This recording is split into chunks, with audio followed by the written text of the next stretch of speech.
नाम काजल है और मेरी शादी को 6 साल हो चुके हैं, लेकिन मेरे अभी तक कोई बच्चा नहीं हुआ था। मेरे पति मेरी शादी के 2 साल बाद में ही ईरान में नौकरी करने के लिए चले गए थे और आज तक वापस नहीं आए थे। पहले तो मैं जैसे तैसे खुद पर कंट्रोल कर लेती थी, लेकिन अब जैसे जैसे वक्त गुजरता जा रहा था वैसे वैसे मेरा खुद पर से कंट्रोल छूटने लगा था। मेरे पति के जाने के बाद हमारे घर में मेरे सास ससुर और मैं ही रहते थे।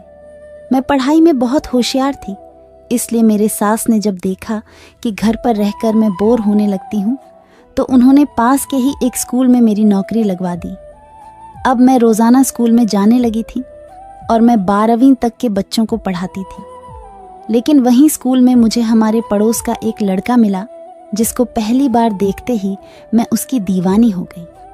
वह देखने में बहुत हैंडसम था, साथ ही उसका शरीर भी बहुत मजबूत था और वह किसी पहलवान जैसा दिखता था।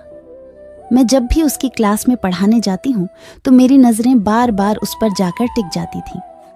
यह बात शायद धीरे धीरे वह भी समझ गया था, इसलिए वह भी अब मेरी तरफ देखता रहता था। अब मैं जब भी उसकी तरफ देखती तो उसकी तरफ एक स्माइल पास कर देती थी और जवाब में वह भी मुस्कुरा देता था। कुछ दिनों तक हमारा ऐसे ही एक दूसरे को देखकर स्माइल करने का सिलसिला चलता रहा, लेकिन वह अभी उम्र में छोटा था और साथ ही मैं उसकी टीचर हूँ, इसलिए वह आगे बढ़ने से घबरा रहा था। तो ऐसे में मैंने सोचा कि क्यों ना मैं ही आगे बढ़कर अपनी तरफ से उसको अपने दिल की चाहत बता दूं। लेकिन मैं चाहकर भी ऐसा नहीं कर पा रही थी, क्योंकि स्कूल में मुझे वह अकेला मिल नहीं रहा था और सभी के सामने मैं उसको अपने दिल की चाहत नहीं बता सकती। इसलिए मैंने थोड़ा सोचकर एक तरकीब सोची।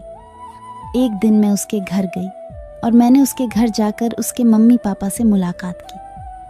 मैंने उसके मम्मी पापा को समझाया कि आपका लड़का मेरे सब्जेक्ट में कमज़ोर है, इसलिए आप उसका मेरे पास ट्यूशन लगवा दीजिए। उस लड़के का नाम राहुल है।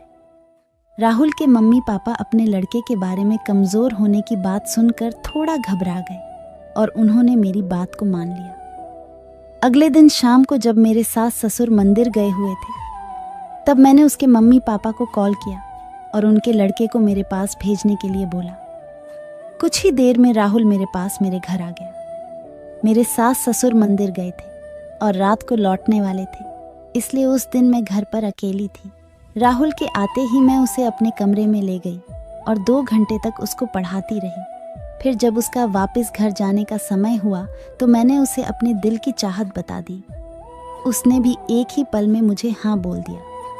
अब मैं और इंतज़ार नहीं कर सकती थी, इसलिए मेरे सास ससुर के आने से पहले हम दोनों ने अपने दिल की चाहत को पूरा कर लिया। उसके बाद से राहुल रोज़ हमारे घर आने लगा था और हम दोनों रोज़ाना एक दूसरे का साथ देने लगे थे। यह सिलसिला 2 साल तक चलता रहा। तो धन्यवाद दोस्तों, उम्मीद है आप लोगों को हमारी यह प्यारी सी काल्पनिक कहानी पसंद आई होगी। वीडियो पसंद आए तो चैनल को सब्सक्राइब करना ना भूलें।